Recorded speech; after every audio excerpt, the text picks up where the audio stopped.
Hi, welcome to my second part of my trawl through the Planet of the Apes film. So, just something I need to not correct, but a bit of information I missed on the previous one.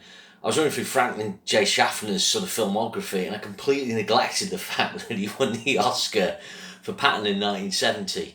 So he's on a real hot streak, basically from Planet of the Apes. Planet of the Apes 68, Patton 1970. 1971 he makes Nicholas and Alexandra, another film that gets Oscar recognition with nominations. Also features Tom Baker as Rasputin, Doctor Who. Then Papillon. Then I think there's a film called Islands in the Stream. Tails off a bit there, and then Boys from Brazil's quite a success. Then after that his career tails off. So, I think it's fair to say he was right at the top of the kind of second division of directors. Obviously the top echelon would be the auteurs and stuff, but he's in there pitching, a fine filmmaker with some good films in his oeuvre and an Oscar. Also Don Taylor, who directed Escape from Planet Apes, the third film, also directed the Omen sequel. So a journeyman director, but a couple of nice films, good sequels in his oeuvre. And I mentioned before, Beneath the Planet of the Apes, I think I neglected to mention, it was directed by Ted Post. Guy from TV, and I think it shows in his directorial style. He directed Magnum Force, another sequel, obviously to Dirty Harry, the second film. Again, obviously the second Dirty Harry, it's a good film, but probably not as good as the first, and the directorial style is probably part of that. So, some of the Planet of the Apes films, they're bringing in journeyman craftsmen to do the films after the initial one, whereas Franklin J. Schaffner's a bit of a notch up. Also, I'm not sure if I mentioned on the last segment, J. Lee Thompson ended up 2 in a row because he did the Battle for the Planet of the Apes. So anyway, there's the TV show, the animated series, and there's a gap. 2001, Tim Burton remakes Planet of the Apes. Not a lot to say about this. Went to see the pictures. Really good production values, excellent effects, brilliant makeup, but it's crap. It's too hokey, it's too jokey. Mark Wahlberg's miscast. Helen Bonham Carter looks like Michael Jackson. Dodgy makeup. He casts Charlton Heston, and he says, "Get your hands off me, you damn dirty human," and it's all knowing and annoying in a bad way. It's got a stupid ending where Mark Wahlberg ends up back in a parallel sort of universe, Washington, and the cops are apes. So trying to do a crap twist on the twist, classic twist ending. And the only good thing is Tim Roth. Tim Roth plays the villain, and he's really effective in it. And when the apes kind of attack, they crawl at walls and stuff like that. Okay, so there's a massive gap. And then I remember reading, they're doing a reboot, a prequel, Rise of the Planet of the Apes. I'm just like, what's this? And then I saw the trailer. What a trailer that was. So, 2011, they released a trailer for Rise of the Planet of the Apes.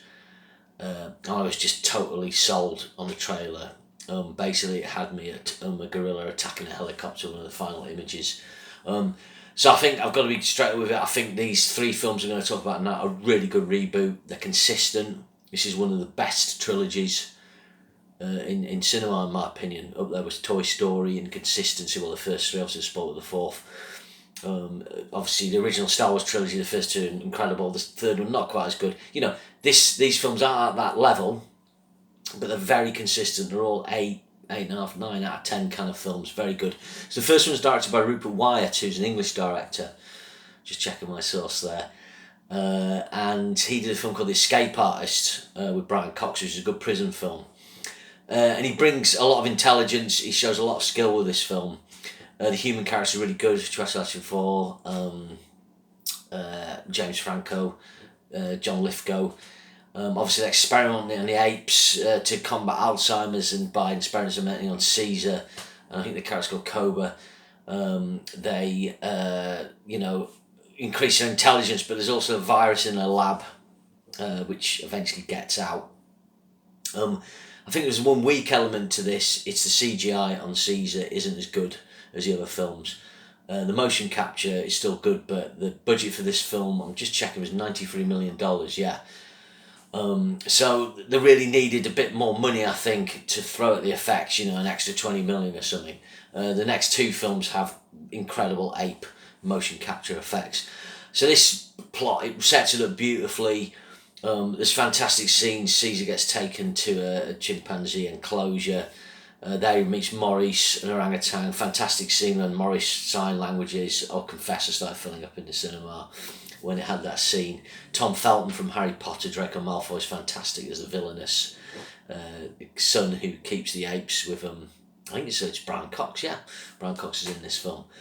It's just really well paced. It sets up the plot of how Planet of the Apes comes about. And the end scene's fantastic. It's the virus has spread, and it shows planes taking off, and you can see the virus, going off to different countries. Really good. He sees it developing his language, and there's a great motif. He kind of sits in a little window in the attic of his house, and that motif's sort of played out through the other films. It's got lots of good little references to the original film, things like that. It's just really well thought out, really well done. It was a huge success. It grossed $480 million. Just checking there. To turn a big profit, it was a surprise hit, and it was a bit of a sleeper hit. It kind of kept making money for several weeks, but simple reason, it was a really good film, and anyone who saw it went, "You've got to see Rise of the Planet of the Apes." So that basically set it up for Dawn of the Planet of the Apes. Now Rupert Wyatt started making this, working on it, but then he left. I don't know why. He went on to do a remake of The Gambler with Mark Wahlberg and something else. His career's kind of tailed off. I don't know why. And I brought in Matt Reeves. So Matt Reeves did Cloverfield, and he did a remake of Let the Right One In, which is a good remake. Obviously, the first Let the Right One In is a real modern classic to me. Solid filmmaker, and he really brings something to Dawn of the Planet of the Apes. So this basically extends the story. Now the apes are living out in the woods. Humans trying to survive the virus. Some friendly humans led by Jason, I'm remembering his name, Jason Clarke, the Australian actor. He always plays Americans though. He, basically contacts the apes and wants to, live in peace, come to an accord. And this is a theme that's picked up on with the original sequels, particularly in Battle for the Planet of the Apes. To sort of contextualise this, really, Rise of the Planet of the Apes is actually a kind of reboot of the Conquest of the Planet of the Apes story. Dawn of the Planet of the Apes is a kind of mirroring the Battle of the Planet of the Apes story from '73. Basic production values on this are brilliant. The effects are great. The motion capture work is superb. Andy Serkis and Toby Kebbell are stunning. Andy Serkis, a real master of his craft. It's got upscale action. There's a great fight scene at the end. There's a cool bit where the apes go into the human camp on a tank, and it's got a great camera shot that kind of pans 360. So Matt Reeves shows some real, and his team shows some real sort of cinematic chops there. And it just kind of spreads brings the story along. It's really good, and it shows how cunning the apes are, but it starts to show the split in the camp, and again, it's like Battle of the Planet of the Apes. Ape shall not kill ape, things like that. There's basically, you've got militant apes, led by Toby Kebbell's character, and then you've got the apes led by Caesar, who's trying to find a peaceful way to lead his people to peace and calm. In a way, he's kind of religious in that respect. There's particularly from this in the last film, it's he wants to take his people to the promised land, really. So this film was the budget was nearly double, $170 million, but you can see that up on the screen. Particularly in the effects work, and it grossed $710 million, so quite a considerable increase. Got really good reviews. Is it better than Rise of the Planet of the Apes? It's a weird one. It's kind of like the Bourne films, totally different genre, but the Bourne identity, the first Bourne, has got the plot set up and is really satisfying, and Rise of the Planet of the Apes is like that. The second film in Bourne has better action. It's maybe not storied as well, but it's got other things, and this is the same. The story's still good. It's maybe not as sharp as Rise of the Planet of the Apes, but it's got other things in it and going for it that weren't in Rise of the Planet of the Apes. So it's a great sequel. 3 years later, they did the final film, War of the Planet of the Apes, or War for the Planet of the Apes. Again, Matt Reeves stayed on for this. I think this is the longest of the films. 140 minutes. I'm just checking. Dawn was 130 and Rise 105. Yeah, something interesting there with Rise. Films are so long now. It's over in an hour and 45 minutes. Excellent. So this is pretty epic. What's interesting about this is they use, basically, Caesar ends up on a journey out of where he's living because his camp's been attacked. They're not safe. He's trying to find a safe place.